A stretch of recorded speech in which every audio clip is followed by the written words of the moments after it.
Hello everyone, welcome to step up academy. I am Ruchi Upadhyay, your chemistry mentor. और topic जो लेकर आई हूँ वो क्या है? Extraction of metal. यस, अभी तक मैं पार्ट्स में लेकर आ रही थी, मेटलर्जी पार्ट 1, 2, 3 करके, कि आपको शॉर्ट में समझ में आ जाए।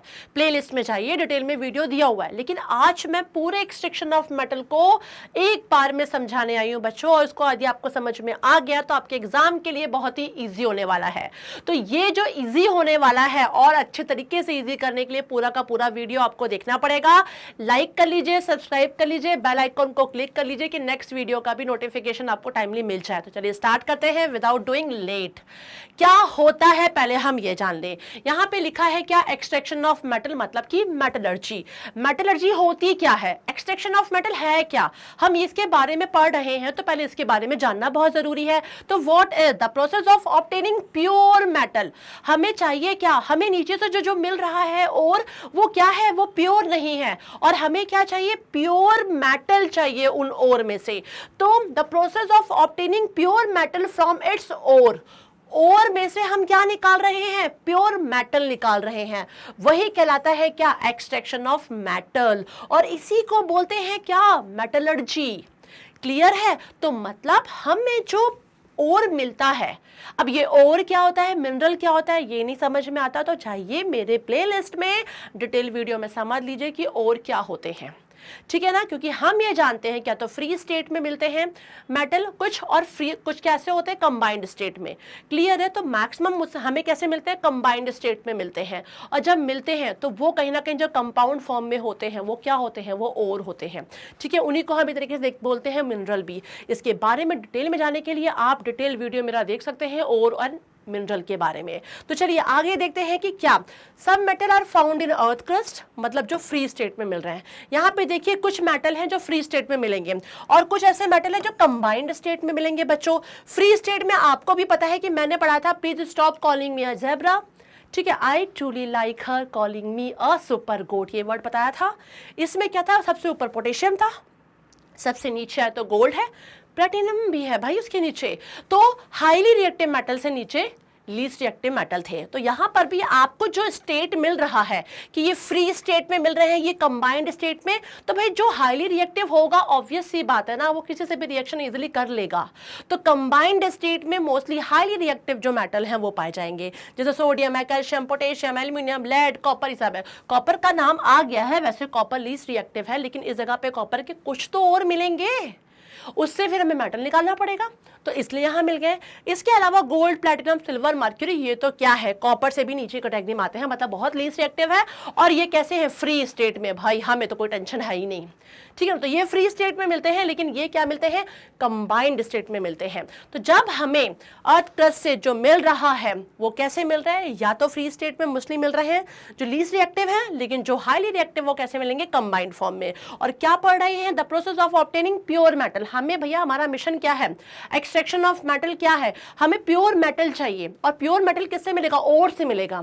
ओर से उस प्योर मेटल को जो निकाल रहे हैं वही है एक्सट्रैक्शन, वही है मेटलर्जी की प्रोसेस। और आज हम यही समझने वाले हैं, बिकॉज बच्चों इसके ऊपर बहुत क्वेश्चंस बनते हैं, इसलिए इसको बहुत ढंग से समझना जरूरी है। मैं बार बार ये बोलूंगी, बहुत ढंग से समझना जरूरी है।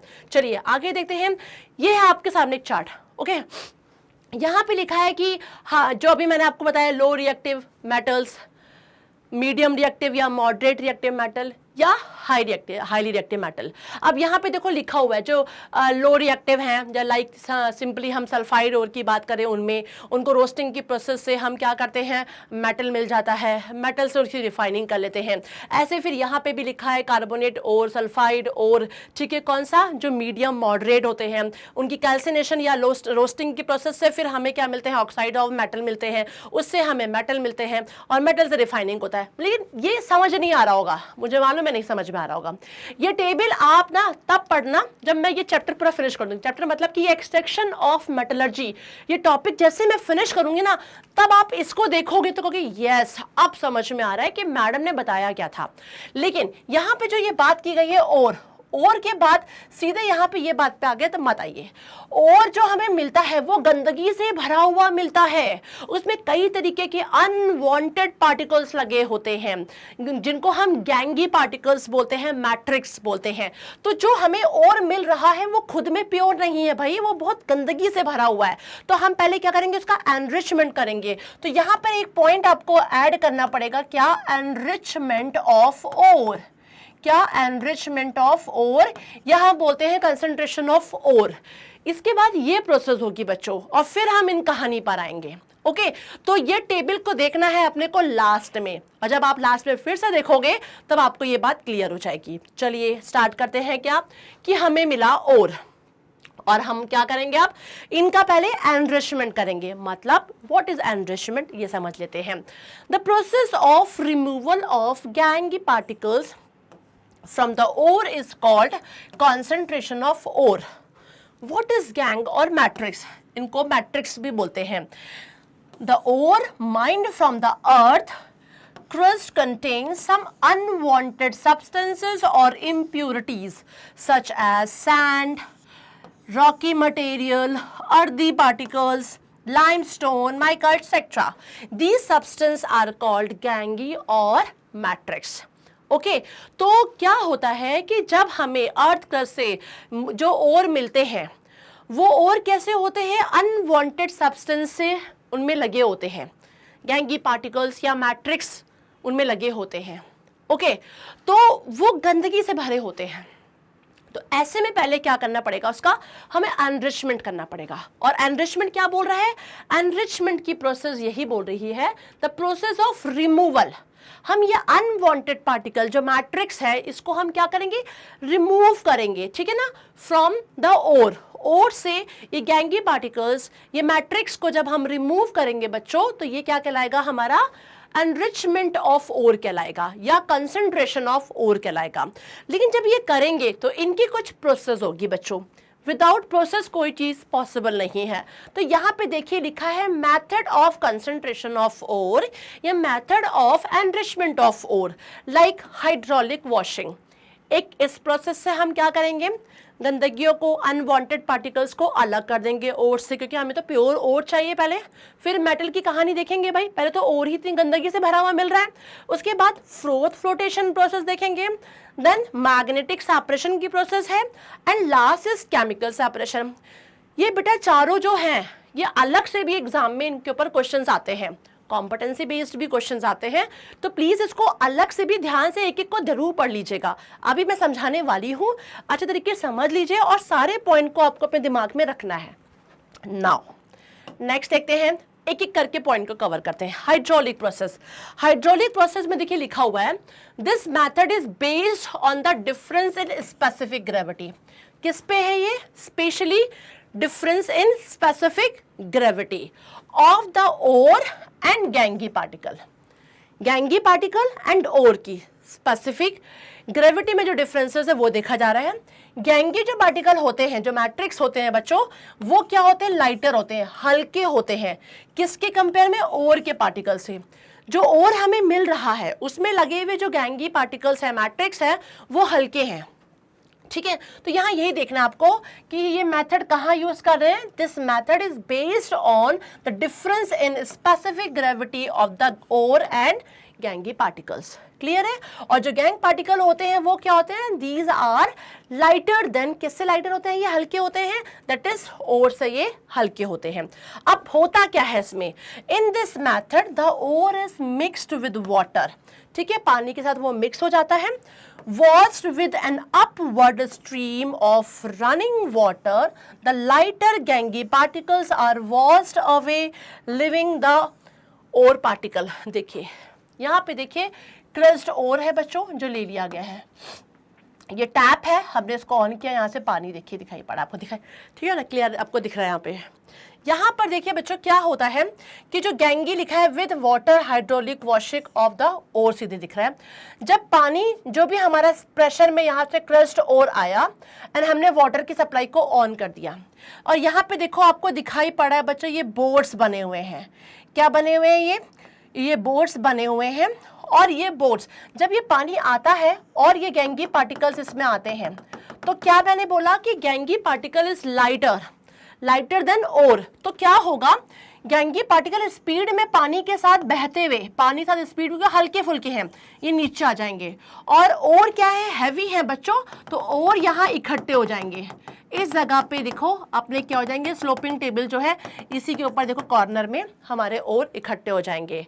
तो इस प्रोसेस में देखो यही होगा कि पानी के साथ गंदगी जो है नीचे आ गई और हमारे यहाँ पे इकट्ठे हो गए, जिनको हमने अलग कर लिया। तो ये प्रोसेस हमारी क्या है, हाइड्रोलिक प्रोसेस है, जो कि किसमें बता रही है, स्पेशली स्पेसिफिक ग्रेविटी। ठीक है, क्या difference in specific gravity of the ore and gangue particles को देखते हुए, और गैंगी पार्टिकल्स क्या होते हैं, हल्के होते हैं कंपेयर टू ओर।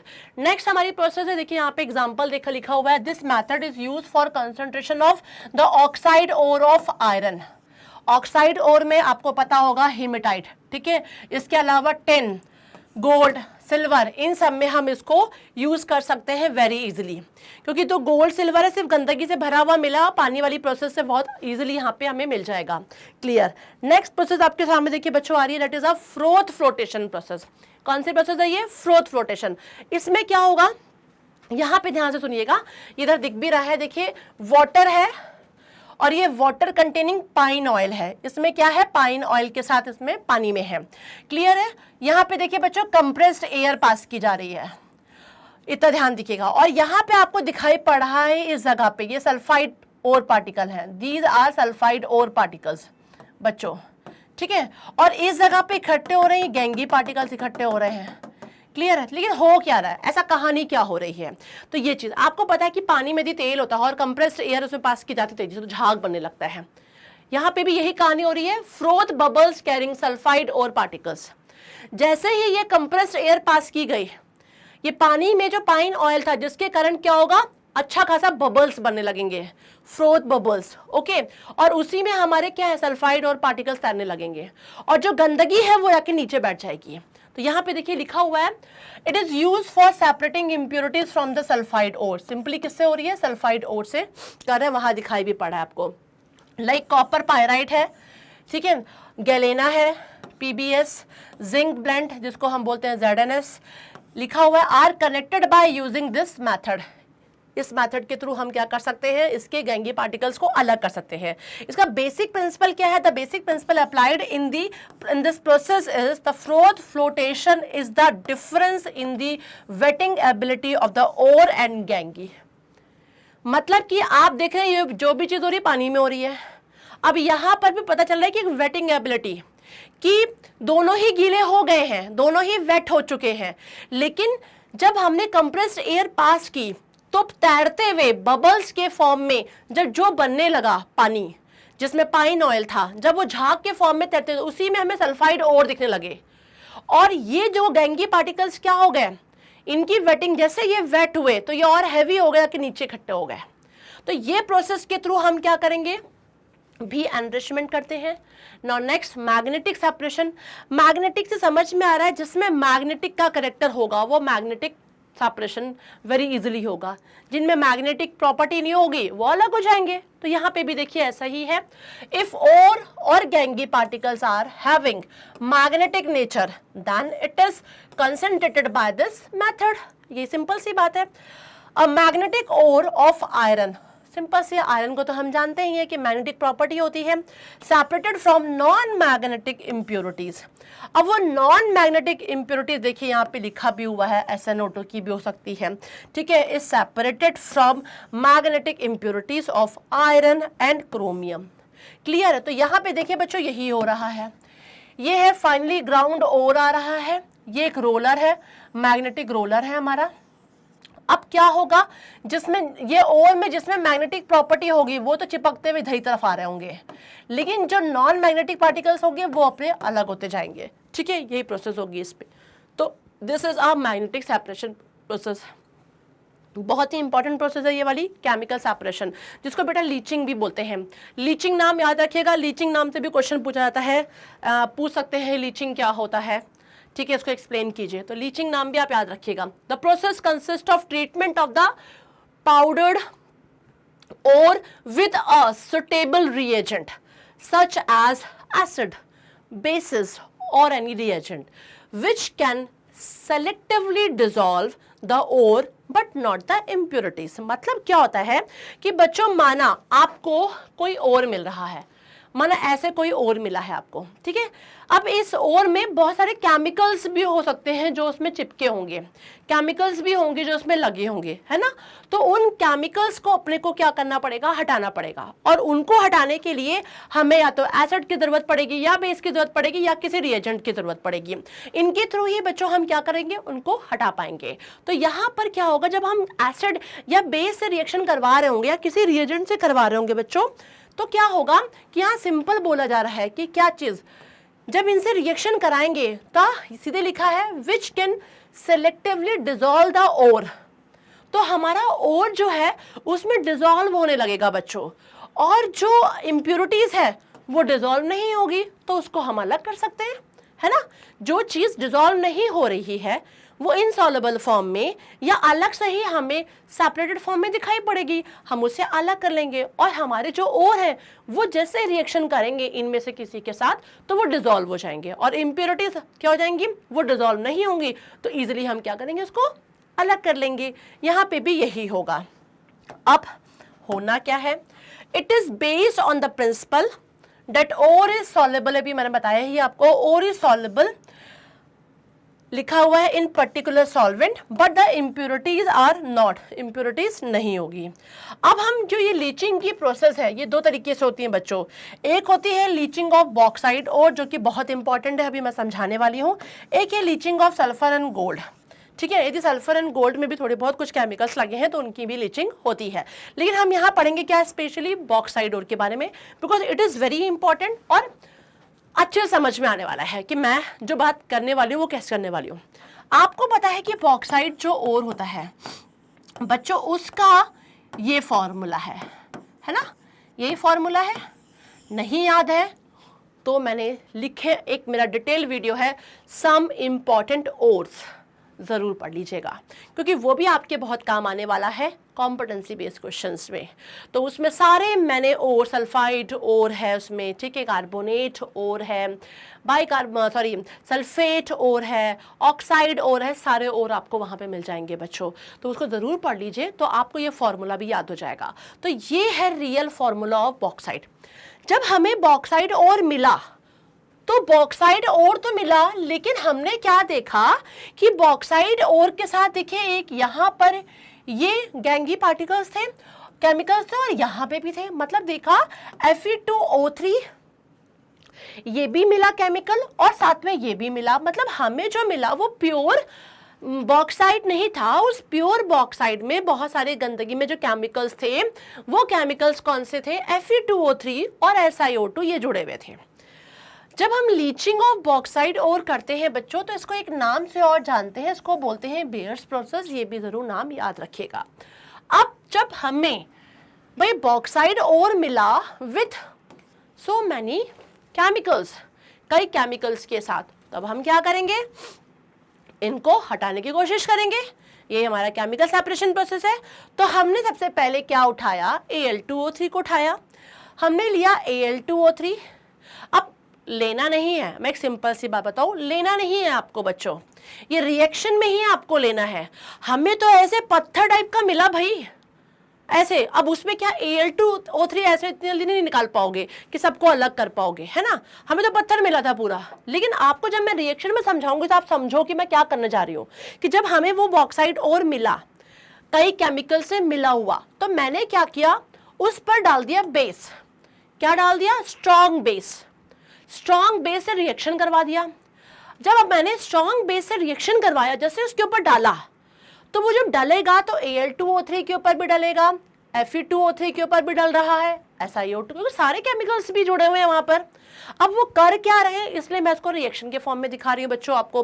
तो क्या हुआ, जब हमें वो बॉक्साइड और मिला, मैंने क्या किया, स्ट्रॉन्ग बेस NaOH डाला। तो अब होगा क्या, ये कहानी देखते हैं। क्योंकि हमने तो ये पढ़ा कि एसिड से या बेस से या किसी रिएजेंट से रिएक्शन होने पर और डिसॉल्व हो जाएंगे और इम्प्योरिटी डिसॉल्व नहीं होगी, है ना। तो हम उसको अलग कर लेंगे, हमारे तो यही काम करना है। तो देखते हैं यहाँ क्या होता है। मैंने ले लिया Al2O3, लिया नहीं, समझ रहे हो ना, आपके पास वही चीज पड़ा है, बॉक्साइड और गंदगी के साथ भरा हुआ, आप डाल रहे हो NaOH, लेकिन यहां पर मैं पर्टिकुलर रिएक्शन करके बता रही हूं। तो Al2O3 था, मैंने NaOH डाला। अब जब NaOH डाला तो होगा क्या भाई, Al2O3 आपको मैंने पढ़ाया है केमिकल प्रॉपर्टीज में कि Al2O3 क्या होता है, एम्फोटेरिक नेचर का होता है। एल्युमिनियम ऑक्साइड एम्फोटेरिक नेचर का होता है कि बेस के साथ वो एसिड हो जाता है, एसिड के साथ वो बेस, मतलब दोनों नेचर उसके होते हैं। तो जब मैंने बेस से रिएक्शन करवाया, Al2O3 के ऊपर मैंने बेस डाला, तो ये तो अपना एसिड वाला बिहेवियर दिखाने लगा। जैसे इसने एसिड वाला बिहेवियर दिखाया बेस के साथ, तो बनेगा क्या, सॉल्ट एंड वाटर। यही पता है कि एसिड जब बेस से रिएक्शन करता है भाई क्या बनता है, सॉल्ट बनता है। अब बना क्या, सोडियम एल्यूमिनेट बन गया, पानी, तो हमें एक ये सॉल्ट मिल गया। ठीक है, अब जब हम NaOH डाल रहे थे तो वो तो उनकी जो गंदगियां हैं उन पे भी जलेगी, तो SiO2 के ऊपर भी गई गंदगी NaOH। अब जैसे ये NaOH इसके ऊपर गया तो क्या हुआ, SiO2 बच्चों क्या है, Si हम जानते हैं नॉन मेटल है, और इसका नॉन मेटल ऑक्साइड कैसा होगा, एसिडिक नेचर का होता है। मैंने आपको बताया है मेटल ऑक्साइड हमेशा बेसिक नेचर का होता है, और नॉन मेटल ऑक्साइड कैसा होता है, एसिडिक नेचर का। ये भी एसिडिक नेचर का है, जैसे बेस से रिएक्शन किया, अगेन एसिड बेस से रिएक्शन करेगा तो भाई सॉल्ट बन जाएगा, बन गया फिर से यहाँ पे सोडियम सिलिकेट और पानी मिल गया। ठीक है कहानी। अब एक गंदगी अभी और बची हुई थी Fe2O3 की। अब इस गंदगी पे क्या किया, इधर भी NaOH किया। अब जब इधर NaOH गया तो रिएक्शन नहीं हुई। क्यों नहीं हुई, क्योंकि देखो भाई iron oxide already basic nature का है, बिकॉज ये मेटल ऑक्साइड है ना। मेटल ऑक्साइड जो बेसिक नेचर का है किसी बेस से रिएक्शन कर ही नहीं सकता, तो यहाँ रिएक्शन ही नहीं हुई। तो फिर जब रिएक्शन नहीं हुई तो बच्चों देखो ये हमारे लिए आसान हो गया, हमने अलग कर लिया भाई, एक गंदगी तो हमने हटा ली क्योंकि रिएक्शन ही नहीं हुआ। और यहाँ पे देखो ये सॉल्ट में मिल गए अपने को, अलग हो गए, तो इनको हम आगे इन पे काम करेंगे। यहाँ ये गंदगी को हटा लिया।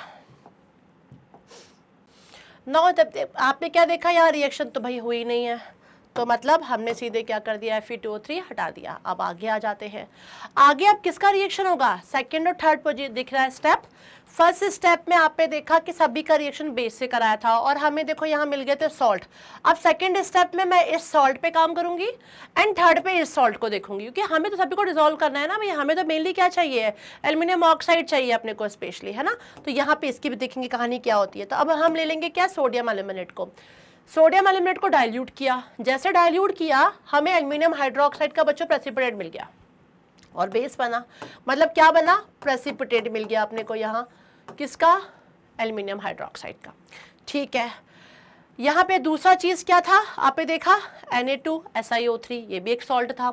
इसको भी डाइल्यूट फिर मैं करूंगी। जब मैंने इसको डाइल्यूट किया तो भाई ये डाइल्यूट नहीं हुआ, ये कोई रिएक्शन नहीं हुआ। क्यों, क्योंकि एक है मेटल और एक है मेटलॉइड। मेटल और मेटलॉइड एक साथ में जब हो गए तो बोलते भाई मैं तो डाइल्यूट नहीं हो रहा, आपस में ही लड़ने लगे। मेटल सोडियम था और SI मेटलॉइड। अब वो क्या बोलता है, यार अपन दोनों मतलब कि क्या है यार, हमें एक बोल रहा है मैं तो रिएक्शन करूंगा, एक बोल रहा है मैं तो रिएक्शन नहीं करूंगा।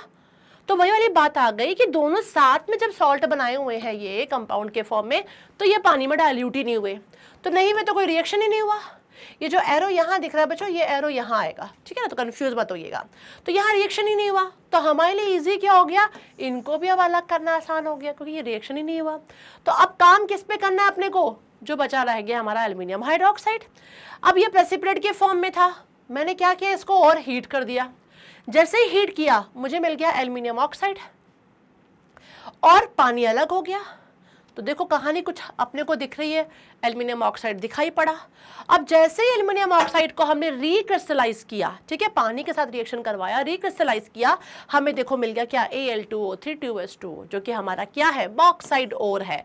ये हमें जो मिलेगा कंसंट्रेटेड ओर मिलेगा, एनरिच्ड ओर मिलेगा, प्योर ओर मिल गया हमें, ठीक है ना। अब आगे कहानी हमारी स्टार्ट होगी, मतलब हमें अभी तक हम ये जो 4 प्रोसेस लगा रहे थे, ये 4 प्रोसेस से लगाने का सिर्फ मिशन ये था कि हमें प्योर ओर मिल जाए पहले, ठीक है, एनरिच्ड ओर मिल जाए जिसमें कोई गंदगी नहीं हो, हमें वो ओर मिल चुका है। अब हम नई कहानी पे आएंगे कि भाई हमें तो चाहिए मेटल, और आप मैडम ओर पे ही अटकी हुई हैं। हाँ भाई, अब ओर से हमें मेटल पाने की कहानी पढ़नी है। तो पहला पार्ट समझ में आ गया आपको, क्या एनरिचमेंट कर लिया ओर का। अब दूसरे पार्ट पे आते हैं। दूसरा पार्ट है कि ये जो एनरिच्ड ओर था, मतलब कंसंट्रेटेड ओर था, मैंने उसको किस में कन्वर्ट किया, अब मेटल ऑक्साइड में।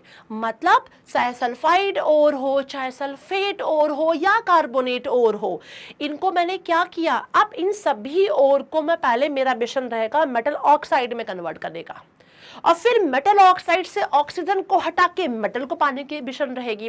तो पहला काम क्या करना है, ये कंसंट्रेटेड ओर को हम किस में कन्वर्ट कर देंगे, हम कन्वर्ट करेंगे मेटल ऑक्साइड में। अब ये कैसे होगा, तो पहले देखिए यहाँ पे लिखा है the ore can be converted into metal oxide. कैसे, बाय फॉलोइंग टू मेथड्स। दो मेथड्स हैं बच्चों, ये बहुत इंपॉर्टेंट मेथड है, रोस्टिंग एंड कैल्सिनेशन। इनके ऊपर अलग से भी क्वेश्चंस आते हैं, इनके ऊपर कॉम्पिटेंसी बेस्ड क्वेश्चन भी बनता है बच्चों, और बहुत इजी है लर्न करने के लिए भी। और आपको ध्यान भी रखना है कि जो एनरिच्ड ओर था, जो कंसंट्रेटेड ओर था, उससे जो हमें मिला क्या, मेटल ऑक्साइड बनाने के लिए यही दो प्रोसेस लग रही है, क्या, रोस्टिंग एंड कैल्सिनेशन। ध्यान दीजिएगा, लास्ट में हमें वो टेबल पे आना है, फिर बहुत कुछ याद आने वाला है आपको। तो हम रोस्टिंग और कैल्सिनेशन पढ़ेंगे। What is roasting, it is a process of metallurgy. ये भी एक मेटलर्जी की प्रोसेस है जिसमें हमें मेटल चाहिए ओर से, वो एक ये प्रोसेस है। लेकिन ये प्रोसेस कहाँ है, where ore is converted into its oxide, जहाँ पे हम पहले ओर को क्या कर रहे हैं, उसकी ऑक्साइड में कन्वर्ट कर रहे हैं, below its melting point in the presence of excess of air. ध्यान रखिएगा क्या हो रहा है, ओर को हम उसके मेटल ऑक्साइड में कन्वर्ट कर रहे हैं, ओर को इसके मेटल ऑक्साइड में कन्वर्ट करेंगे below its melting point in the presence of excess of air.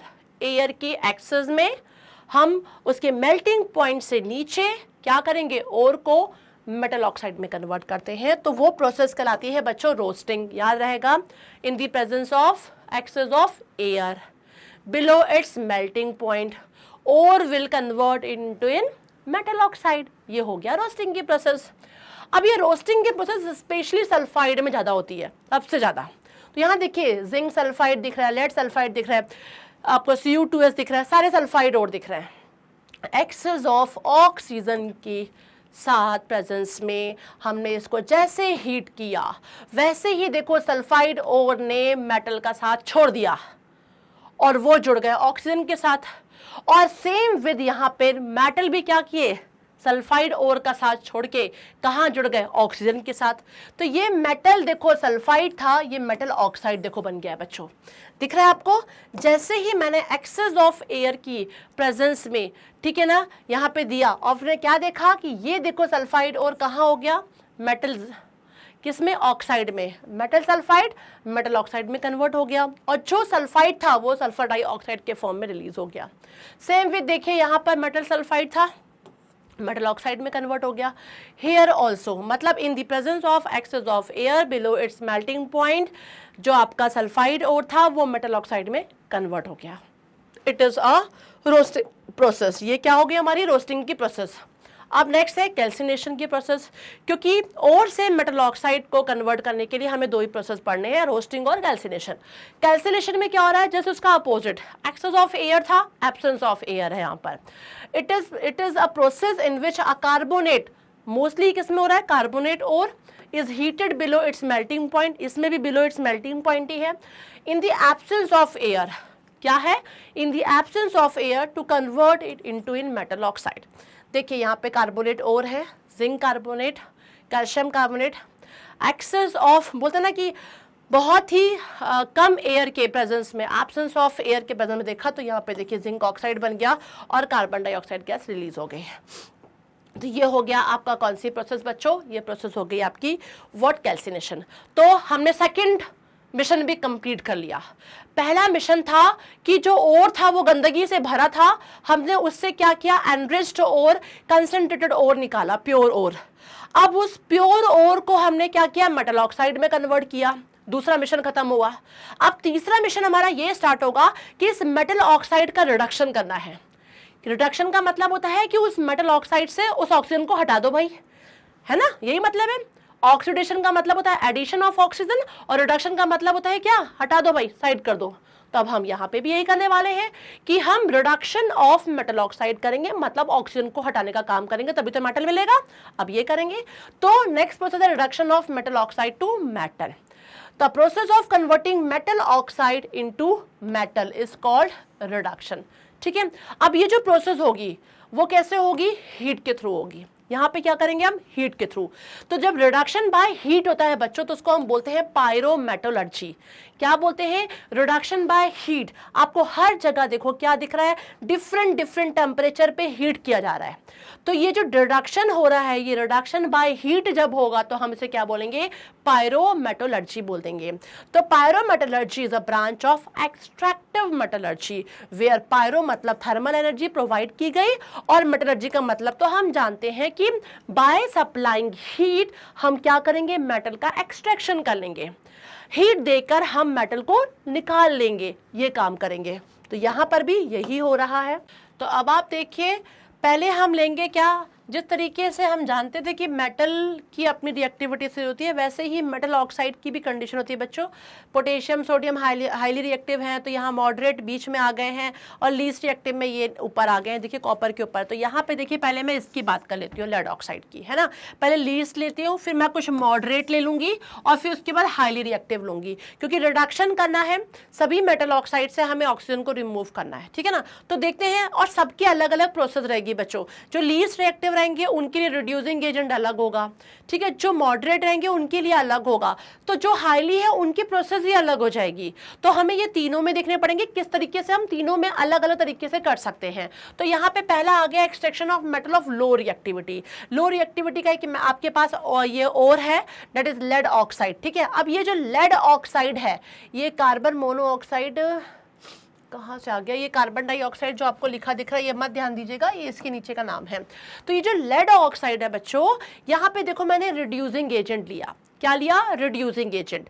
क्योंकि आपको पता है कि हम क्या करें? रिडक्शन कर रहे हैं, और रिडक्शन करेंगे तो रिड्यूसिंग एजेंट तो लेंगे ही लेंगे, तभी वो हेल्प करेगा ऑक्सीजन को रिमूव करने के लिए। तो जब लेड ऑक्साइड जो है, वहां पे हमने कौन सा लिया रिड्यूसिंग एजेंट? कार्बन मोनोऑक्साइड लिया, और प्रोसेस हमारी क्या है? पायरोमेटलर्जी मतलब थर्मल एनर्जी। और हमने क्या प्रोवाइड कर दिया? थर्मल एनर्जी प्रोवाइड की। जैसे प्रोवाइड किया बच्चों, हमें लेड मिल गया, और हमारा कार्बन डाइऑक्साइड गैस के फॉर्म में ऊपर चला जाएगा, ठीक है, निकल जाएगा, रिलीज हो जाएगा। तो ये क्लियर हो गया आप लोगों को कि जो लीस्ट रिएक्टिव मेटल है उनके लिए कार्बन मोनोऑक्साइड एज हम क्या लेंगे? रिड्यूसिंग एजेंट लेंगे।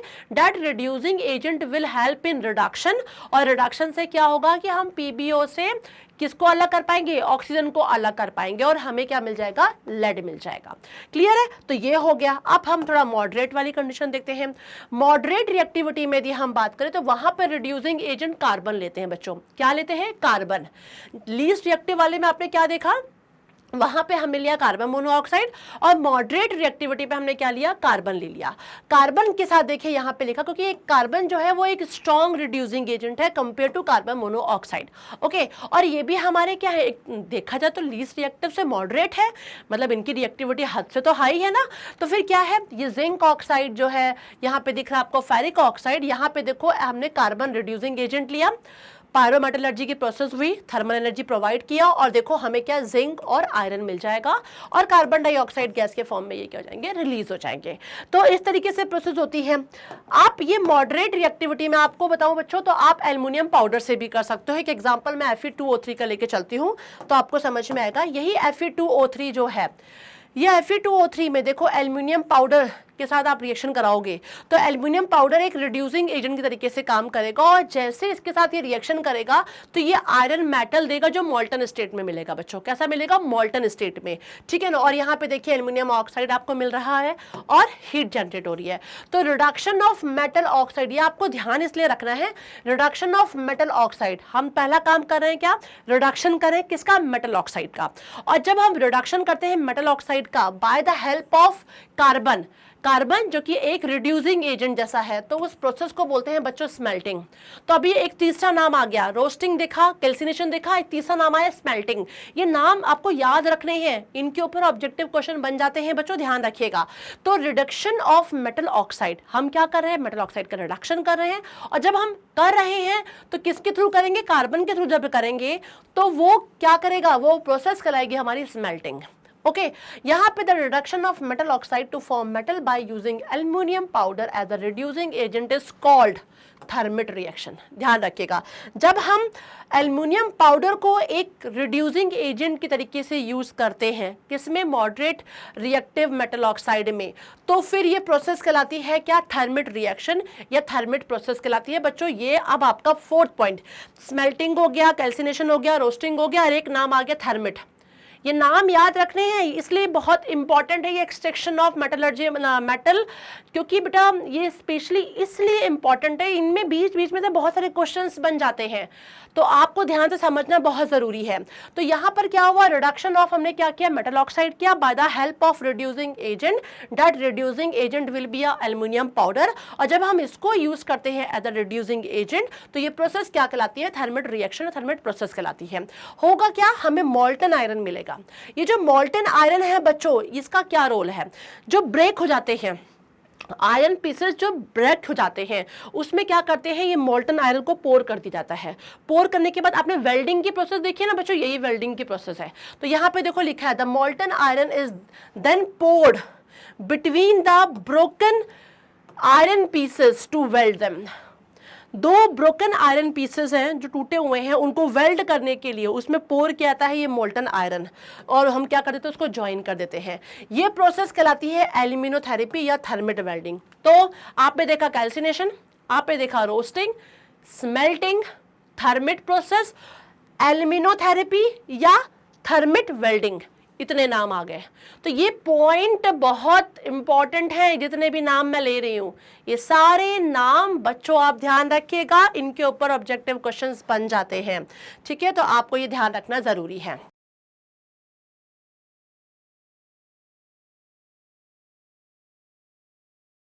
तो आप क्या देख रहे हैं, अब हमारा नंबर आ गया extraction of metal of highly reactivity, है ना। तो जो हाईली रिएक्टिविटी मेटल है उनके लिए स्ट्रांगली बॉन्डेड होते हैं वो, तो इनकी प्रोसेस भी अलग होगी बच्चों। इनके लिए ऐसे सिंपली आप रिड्यूसिंग एजेंट से काम नहीं करने वाले हो, इनके लिए एक अलग प्रोसेस लगानी पड़ेगी, वो क्या है, इलेक्ट्रोलिसिस की प्रोसेस, ठीक है। तो देखो हाईली रिएक्टिव मेटल हमने लिया, वो हाईली रिएक्टिव मेटल लाइक जैसे कि पोटेशियम हो गया, सोडियम हो गया, बहुत ही हाईली रिएक्टिव मेटल है, ओके। अब ये जो मेटल ऑक्साइड हमने लिया, अब इनकी तो बॉन्डिंग स्ट्रांग थी, जब स्ट्रांग थी तो हमने कौन सी प्रोसेस लगाई, electrolysis. What is the meaning of electrolysis, कि हमने इलेक्ट्रिक करंट अप्लाई किया, जैसे इलेक्ट्रिक करंट दिया तो बॉन्ड ब्रेक होने लगे, बॉन्ड ब्रेक हुए तो हमने इसको बोला रिडक्शन, और ये रिडक्शन की प्रोसेस क्या कहलाई, इलेक्ट्रोलिटिक रिडक्शन। क्लियर है। तो ये हम किसके लिए करेंगे, ये हम करेंगे बच्चों हाईली रिएक्टिव जो हमारे मेटल ऑक्साइड होंगे। तो जो हाईली रिएक्टिव मेटल ऑक्साइड हमारे दिखाई पड़ रहे हैं बच्चों, ये हाईली रिएक्टिव मेटल ऑक्साइड को हम बाय द प्रोसेस, कौन सी प्रोसेस, इलेक्ट्रोलिटिक, और वो भी कौन सी, इलेक्ट्रोलिटिक रिडक्शन प्रोसेस के थ्रू क्या करेंगे, उनका रिडक्शन करेंगे। अब उसके लिए भी देख लेते हैं क्या करना है। अब क्या है, जो रिएक्टिविटी सीरीज भी जिसे हम जानते हैं कि सोडियम पोटेशियम हमारे हाईली रिएक्टिव है ना। तो यहाँ देखिए लिखा है, highly reactive metal are extracted by the electrolytic reduction, जो मैंने अभी आपको बताया, ऑफ देयर मोल्टन क्लोराइड और क्या, ऑक्साइड। मतलब जो हाईली रिएक्टिव मेटल है, या तो वो उनके मोल्टन जो ऑक्साइड होंगे उनसे होंगे इलेक्ट्रोलिसिस प्रोसेस के थ्रू, या मोल्टन क्लोराइड के फॉर्म में मिलेंगे। मतलब मैं सोडियम की बात करूं, सोडियम का ऑक्साइड भी है, सोडियम का क्लोराइड भी है, लेकिन यदि हमें सोडियम चाहिए, हम तो मेटल निकाल रहे हैं ना, तो हमें माना कि हम जानते हैं कि हम मेटल ऑक्साइड के थ्रू क्या ले रहे हैं, मेटल निकाल रहे हैं। यहाँ पे सिंपल बात हम यही जान रहे हैं। लेकिन जो हाईली रिएक्टिव मेटल है, इनके साथ थोड़ी सी कंडीशन ऐसी आ रही है कि यहाँ पर हम मेटल ऑक्साइड के साथ साथ हम क्या करेंगे, हम मेटल क्लोराइड से भी इसके निकाल सकते हैं। तो सोडियम क्लोराइड क्या करेंगे के थ्रू हम इसके मोल्टन जो सोडियम क्लोराइड है उसके थ्रू हम सोडियम मेटल को बाहर निकालेंगे। तो sodium metal is extracted by the electrolytic reduction or electrolysis of molten sodium chloride, ठीक है ना। तो ये मोल्टन सोडियम क्लोराइड के थ्रू होता है, ओके। अब होता है तो क्या होता है, जब हम जानते हैं कि मोल्टन स्टेट में है तो ऑब्वियस सी बात है इनके पास फ्री सोडियम आयन भी होगा और फ्री क्लोराइड आयन भी होगा, क्योंकि मोल्टन स्टेट में है ना। तो मोल्टन स्टेट में तो सिंपल हम ये चीज जानते ही हैं। अब होगा क्या, जो पॉजिटिव आयन का सोडियम है हमारा, ठीक है ना, वो कहाँ जाएगा, अट्रैक्ट होगा कैथोड की तरफ, जहाँ पे नेगेटिव आयन है, पॉजिटिव नेगेटिव की तरफ जाता है, नेगेटिव पॉजिटिव की तरफ। यहाँ जो इलेक्ट्रोड दिख रहा है, तो हमारा जो ये पॉजिटिव जो है, पॉजिटिव वाला जो पॉजिटिव जिसकी बात करते हैं, वो किसकी तरफ जाने लगेगा, हमारे कैथोड कैथोड की तरफ, मतलब नेगेटिव इलेक्ट्रोड की तरफ। जब इसकी तरफ जाने लगा तो ये करेगा क्या, सोडियम आयन जो है वो क्या करेगा, उस कैथोड से इलेक्ट्रॉन को लेने लगेगा और रिड्यूस हो जाएगा। ध्यान रखिएगा, sodium ion take electron from the cathode and get reduce. तो क्या करेगा, फिर वो बना लेगा सोडियम एटम। मतलब सोडियम आयन क्या कर रहा है, इलेक्ट्रॉन ले रहा है और इलेक्ट्रॉन लेकर वो क्या हो जा रहा है, रिड्यूस हो जा रहा है और वो सोडियम एटम में कन्वर्ट हो जा रहा है, आयन से एटम में कन्वर्ट हो जा रहा है, मतलब कि वो सोडियम मेटल में कन्वर्ट हो जा रहा है। तो यहाँ देखिए एट कैथोड पे क्या था, सोडियम आयन था, उसने क्या किया, कैथोड से इलेक्ट्रॉन को ले लिया बच्चों। जैसे इलेक्ट्रॉन को लिया हमें क्या मिल गया, सोडियम मेटल मिल गया। ठीक है, यहाँ लिखा है sodium metal is produce at the cathode negatively, electrode जो होते हैं नेगेटिव इलेक्ट्रोड की तरफ। अब बात करते हैं नेगेटिव क्लोराइड की। नेगेटिव क्लोराइड आयन आर इनका उल्टा हो जाएगा, वो अट्रैक्ट तो कैथोड की तरफ हो रहे थे लेकिन उनसे होकर वो इलेक्ट्रॉन को ले रहे थे और रिड्यूस हो रहे थे।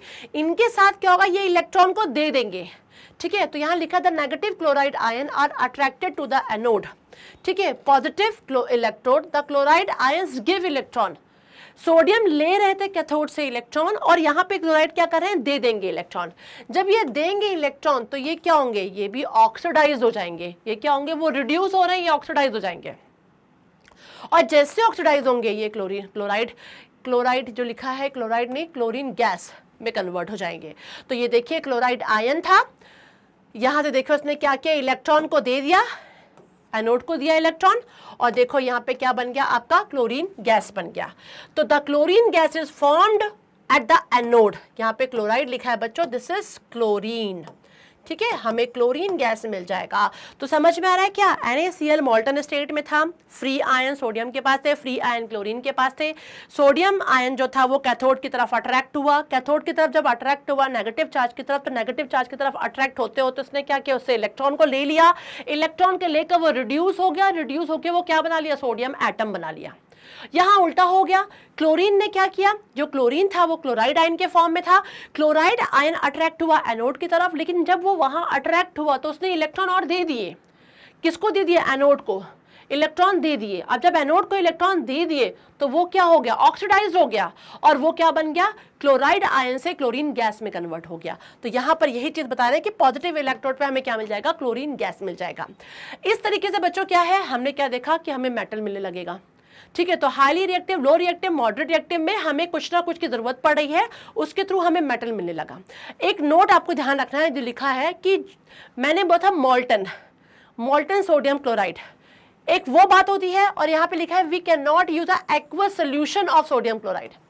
एक होता है मॉल्टन सोडियम क्लोराइड था हमारा, और यहाँ पे क्या है, एक्वस सोल्यूशन है। यदि आप एक्वस सोल्यूशन ले लोगे तो उल्टा हो जाएगा बच्चों, aqueous solution of sodium chloride to obtain sodium metal.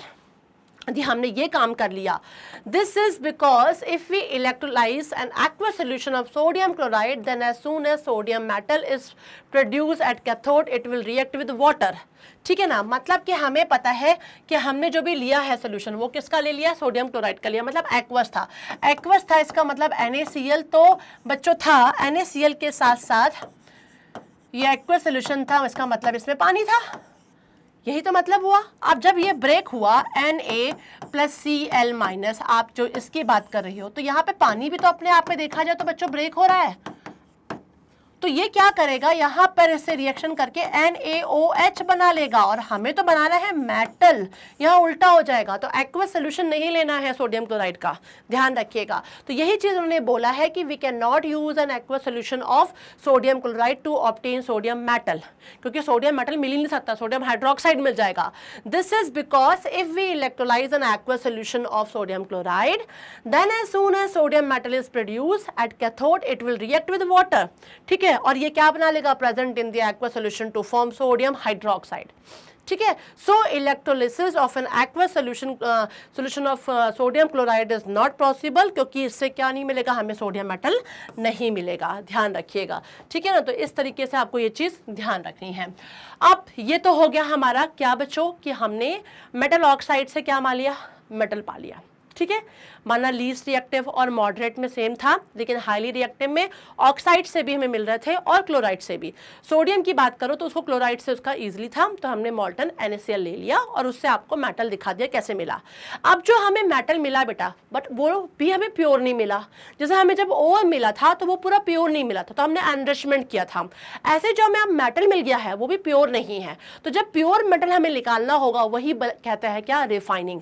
उसको हम बोलते हैं रिफाइनिंग ऑफ मेटल। तो यहाँ पे रिफाइनिंग ऑफ मेटल हमारी लास्ट प्रोसेस रहेगी एक्सट्रैक्शन में। क्या, the process of purifying impure metal is called refining of metal. क्या करेंगे यहाँ पे, प्योरीफाई करेंगे किसको, इम्प्योर मेटल को। तो फिर हमें जो मिलेगा वो क्या होगा, हमारा प्योर मेटल होगा, जिसको हम बोलते हैं refining. The most important and most widely use method of refining impure is electrolytic refining. सबसे इंपॉर्टेंट है इलेक्ट्रोलिसिस की प्रोसेस, वही इलेक्ट्रिक करंट को पास करना। इलेक्ट्रोलिटिक रिफाइनिंग मतलब, electrolytic refining means refining by electrolysis process, मतलब बाय अप्लाइंग इलेक्ट्रिक करंट, ठीक है ना, उसके थ्रू हम जब करते हैं तो वो प्रोसेस होती है। अब यहाँ पे एक एग्जाम्पल यह है इलेक्ट्रोलिटिक रिफाइनिंग ऑफ कॉपर। किसका हम कर रहे हैं, इलेक्ट्रोलिटिक रिफाइनिंग ऑफ कॉपर। एक लीस्ट रिएक्टिव मेटल भी है ये, लेकिन इसके भी और मिलते हैं। तो यहाँ पे देखो लिखा है acidified copper sulphate solution as electrolyte. हम यहाँ पे पहले इलेक्ट्रोलाइट लेंगे और हमने कौन सा लिया, कॉपर सल्फेट सॉल्यूशन लिया, लेकिन वो कैसा था, एसिडिफाइड था। एसिडिफाइड का मतलब होता है the copper sulphate solution is acidified with dilute sulphuric acid. उसके साथ हमने क्या किया, उसको एसिडिफाइड किया गया है। अब यहाँ पे देखिए दिखाई पड़े दो ब्लॉक आपको दिख रहा है ना, एक लिखा है a thick block of impure copper metal is made anode, ठीक है। तो यहाँ पे सीधे दिख रहा है कि थिक, तो यहाँ लिख रहा है इम्प्योर, इम्प्योर कॉपर मेटल का देखो ये दिख रहा है एक थिक ब्लॉक, ये क्या है, हमारा एनोड है। फिर यह लिखा हुआ है it is connected to the positive terminal, ये देखो पॉजिटिव से जुड़ा हुआ है। A thin strip of pure copper metal is made cathode। एक ही इसके कंपेयर में एक थिन स्ट्रिप बनी हुई है यहाँ पर, ये किसकी है, ये प्योर मेटल की है, क्लियर है। और इस पे क्या है, नेगेटिव टर्मिनल पे है, तो देखो ये नेगेटिव टर्मिनल पे दिखाई पड़ रहा है आपको, क्लियर है बच्चों। तो ये चीज अब हम करेंगे।